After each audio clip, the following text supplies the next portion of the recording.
The stages of fetal development. Advances in technology now enable us to look directly into the womb. We can see what human life looks like in its earliest hours, days, and months. The time of possible conception by the female is limited to 1 day a month. Woman has 2 ovaries and 2 fallopian tubes. Each fallopian tube connects one of the ovaries to the uterus. The ovaries alternate in producing an egg. Each ovary produces 1 egg every other month. Each month an egg or ovum enters one of the fallopian tubes. It has between 10 and 24 hours for fertilization to occur. If it is not fertilized in that time, it will disintegrate and be shed with the lining of the uterus in the next menstruation. The ovum is about 90,000 times larger than a sperm cell. About 250 million sperms start the race from the vagina to the uterus. They swim upstream almost in formation towards the waiting egg at a rate of about 3 inches an hour. It will thus take 2 hours to swim between 6 and 7 inches, the distance from the vagina to the egg. Of the hundreds of millions of entrants in this race, only about 100 reach the ovum. After reaching the ovum, the remaining sperms strive to penetrate the egg. As soon as one is proclaimed the winner, a change in the chemical composition of the outer wall of the ovum causes it to shut tight, preventing any other contestants from entering. The first week of life. The sperm cell that has entered the ovum combines its nucleus with that of the ovum to become a single cell. The uniting of the 2 nuclei is the moment of conception. The resulting single nucleus contains 46 chromosomes, 23 chromosomes from each parent. These chromosomes contain the genes that are the complete biological blueprint for a new individual.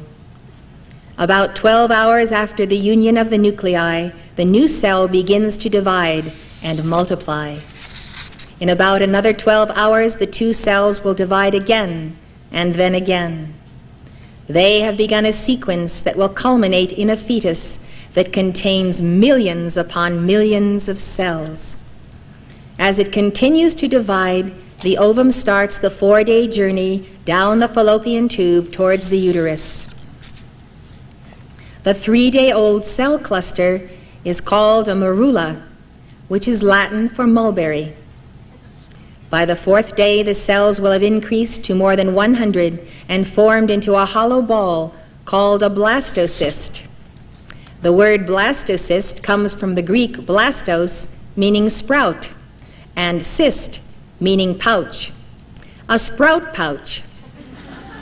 The blastocyst implants itself in the wall of the uterus about 7 to 9 days after conception. The mother's body doesn't even know that this new life exists. The embryo has to tell the mother that it exists by producing a hormone.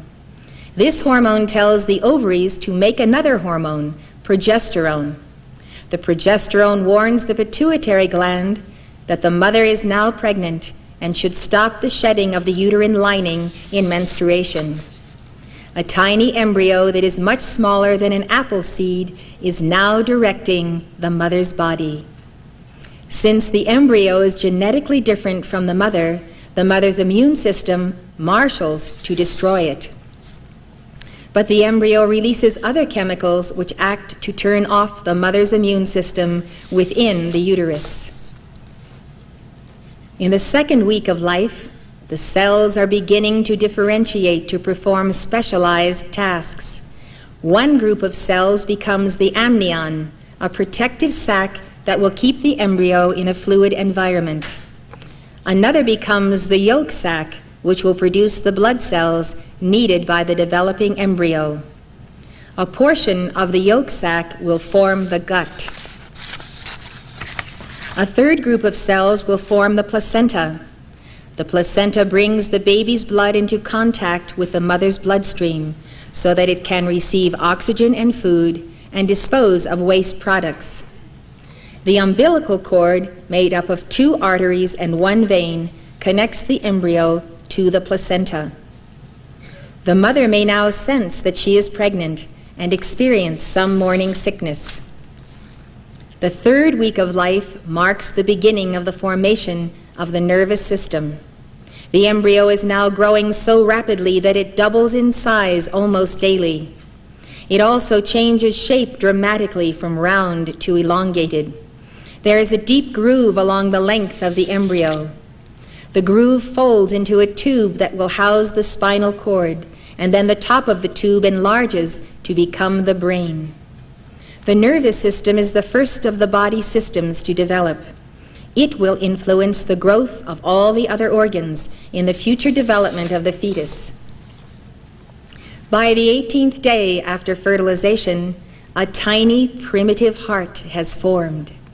Between the 18th and the 25th day, the heart will begin to beat, later increasing in frequency to up to 100,000 times each day. At the time the heart begins beating, the mother is not even sure she is pregnant. The baby's heart beats much faster than its mother's. It beats approximately 140 times per minute. The average adult heartbeat is 70 times per minute. In the 1980s, ultrasound enabled us to see live footage of an embryo as early as the 4th week. At the same time as the heart and the nervous system are forming, cells deep within the embryo are also differentiating into muscles, blood vessels, bones, and organs. A simple liver is forming, along with the start of the intestinal tract and kidneys. In the 4th week of life, the embryo is 1/5 of an inch long, yet that is 10,000 times larger than the fertilized egg. By 5 weeks, it will reach 1/3 of an inch. During the 4th week, the mouth and body cavity develop. Early eyes begin to form along with the other sense organs, the nose and ears. Tiny limb buds sprout. The head and neck make up half of the total size of the embryo. A small tail reaches its maximum length. It will disappear in the following week. In the 5th week, we see an embryo at 5 weeks on this slide. During the 5th week, the head straightens up, the eye sockets darken as pigment is produced around the 35th day. The differentiation of the brain has advanced to the extent that the cerebral cortex is clearly visible. At approximately 40 days, brain waves can be detected and recorded. The fetus can move, although the mother cannot feel the movement. This is a slide of a 6-week fetus. During the 6th week of life, the arms and legs continue to take shape. The hands become web-like. A lens, a cornea, and iris develop in each eye. The heart shows through the chest and is red in color. The liver is beginning to take over the function of producing blood cells from the yolk sac. The brain is easily visible since the bones have not yet formed in the skull. Facial features begin to develop. In the 7th week of life, the embryo is recognizably human. Eyes, ears, nose, lips, and tongue are formed. At this time, more than 100,000 new nerve cells are created every minute. The embryo is completing the formation of all 40 muscle sets, which will enable it to move spontaneously. In the completed skeleton, bone begins to replace cartilage. The jaw forms. Buds of milk teeth are nested in the gums. At 8 weeks, the embryo has grown to 1 inch or more in length. He now looks like a tiny person. He weighs about 1/30th of an ounce. All the internal organs are formed. The future developments until birth will be those of size and perfection of detail. At 2 months of life, your baby has all that he will have for the rest of his life. think how important your diet is, your spiritual life, your attitude, the harmony of your being. All of this has affected the foundations of your baby. His matrix, his design is sealed at 8 weeks. Now the embryo is called a fetus, which is Latin for young one or offspring. At 2 months, the fetus can move his arms and legs and swim in his watery world. Some little ones have been recorded turning complete flips in less than 2 seconds. There are 1.6 million abortions performed annually in America. 51% of them are performed before the 8th week. That's 816,000 abortions before the 8th week. Now we see the 3rd month of life, 9 to 12 weeks. This is a slide of a 12-week fetus. During the 3rd month of life, the fetus will grow to a length of 2 to 3 inches and a weight of about 1 ounce. The womb has now doubled in size, and the tiny child uses it for vigorous activity. Dr. Roberts Rue, an experimental embryologist, writes, "Now when the brain signals, the muscles respond, and the fetus begins to kick, turn its feet, and curl its toes. Its delicate arm bends at the wrist and elbow, and its tiny hand forms a fist. The massive head atop the puny body pivots slightly on its stumpy neck. The face with its sealed shut eyes squints, frowns, purses its lips, and opens its mouth. The fetus has begun to breathe the amniotic fluid in order to exercise its respiratory system. He also drinks the amniotic fluid and begins to urinate. His eyelids have now fused together to protect the eyes. They will open again at the 7th month. The fetus alternately sleeps and wakes. His whole body is sensitive to touch. He has 10 fingers and toes, and his own unique set of fingerprints. This slide shows the feet and toes of a 10-week-old fetus.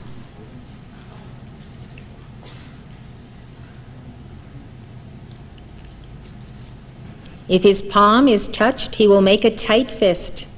He exhibits reflex responses to outside stimuli. And so, the wonder of life begetting life is before our very eyes. Today, there is considerable debate in the scientific community as to when the fetus begins to feel pain. Pro-life literature states that the fetus feels pain by the 8th week of gestation.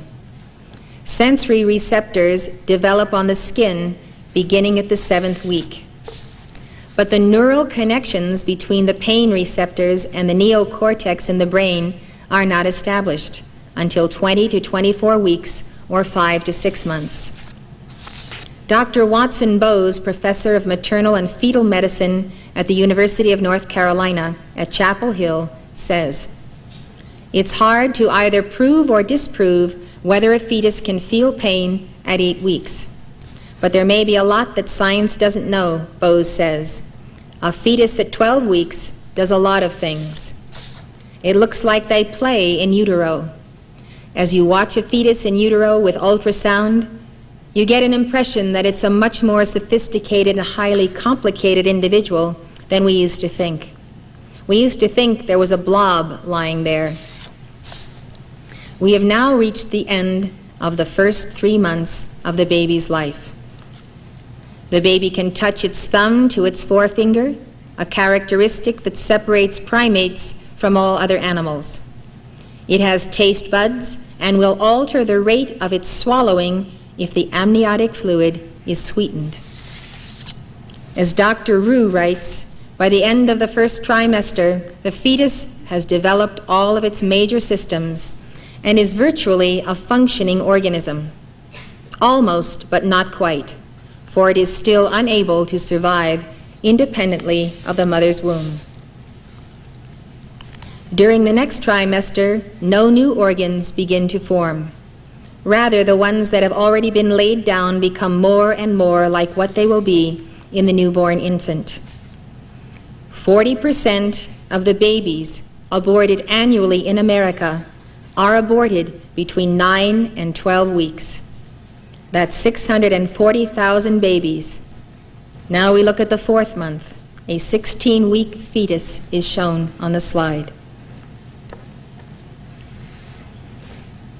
The 4th month is a time of rapid growth. The fetus will reach 8 to 10 inches, 1/2 the height he will have at birth. By the end of the month, he will weigh 1/2 pound or more. Enormous amounts of nourishment are being delivered by the placenta and the umbilical cord. The umbilical cord is transporting 300 quarts of fluid a day. The ears begin to function at this time, and the vocal cords are fully developed. When we see the wonder and the intricacy of life at this age, 16 and 17 weeks, we have to remember that 5% of abortions, or 80,000 children per year, are aborted between the 13th and the 15th weeks. Now you see just how much personhood, how much integration the soul has with that child. That child is making free will movements, decisions to move, to suck his thumb, and the characteristics of his personality are clearly present. During the 5th month, the mother definitely feels her baby moving about. She may even be able to identify an elbow, a foot, or the head poking against the abdominal wall. Loud noises may cause the baby to jump or kick energetically. The baby goes through periods of sleep and wakefulness. The mother can even wake him up by tapping on her abdomen. Fingernails and toenails form in the 5th month. The baby's entire body is covered with a white ointment called vernix, Latin for varnish, which protects his skin from the fetal waters. 48,000 abortions are performed each year in the United States on babies between 16 and 20 weeks of age, right up through the 5th month. By the end of the 6th month, the baby will be between 12 and 14 inches long. He will weigh about 1.25 pounds. During the 6th month, brain waves similar to the type seen after birth can be recorded. These brain waves are thought to originate from the thinking part of the brain. What or who is thinking through that body? I will tell you. It is a living soul that is in that body, or that is coming and going in that body, but is fully integrating with it and meshing with that body and reorienting herself to a new life in that temple of God. Dr. Thomas Verney believes that sometime in the 5th or 6th month, there is a major change in the fetus. He is no longer a sensory being, one who reacts to stimuli. He is a sensate being, one who is capable of thinking. If the baby were to be born in the 6th month, he could survive if he had excellent care. As I mentioned to you, as I remembered this past life and being in the womb, I was definitely not only thinking, but listening, assessing, making judgments, forming opinions, understanding how to love or how to withhold love. This is not an action of a newly forming body. This is an action of a mature soul with continuity of being and consciousness, whose thoughts are registering and which modern science has been able to record, recording the brain waves of your thoughts in the womb and your baby's thoughts. About 100 babies per year are aborted in the United States after 6 months. During the last 3 months of pregnancy, the baby grows to 20 inches. He weighs 7 pounds or more. The baby is running out of space, and by the end of the 8th month, he can barely turn from side to side. He definitely has to give up somersaults. He gains a layer of fat that will serve as nutrition. It will also insulate him when he reaches the cooler outside world. He is building up antibodies against diseases he might meet after birth. About 10 to 14 days before birth, the baby's head will drop head down into the mother's pelvic basin. It is the baby who determines the onset of labor. Ever since Roe versus Wade, I have not been able to understand how a mother could consider that what is in her womb is not a baby, but as the pro-choice people will tell her, it's just the products of conception, honey. It's not a baby. I don't understand how a baby comes out of a non-baby. I mean, if it's not a baby when it's conceived, what is it? If you've watched flowers grow, or puppies being born, or sheep, or baby calves, it's the same principle. Life begets life. The term eclipse of reason is certainly a fitting description of the mentality of our age. We have learned well in politics, and we learn it now in life itself, that people believe what they want to believe, and they allow themselves to be deceived because they want to be deceived, not facing the responsibility for life in its agony and in its ecstasy. There is no bliss without pain, and pain is also the other side of bliss. It is unfortunate that if a woman goes to a pro-choice clinic, she will not be shown such films. She will not be shown the ultrasound viewing of her baby so that she can see that it is a baby. And they will even keep from her the awareness of what has been aborted. They will not allow the mother to see the little arms and legs and head and torso that have been torn apart in an abortion. So this is fetal development. It is God's life from the beginning to the ending. It is God's creation. It is God's wonder, which He desires to share with us. He has chosen to share with us the greatest joy of all living, the creative process.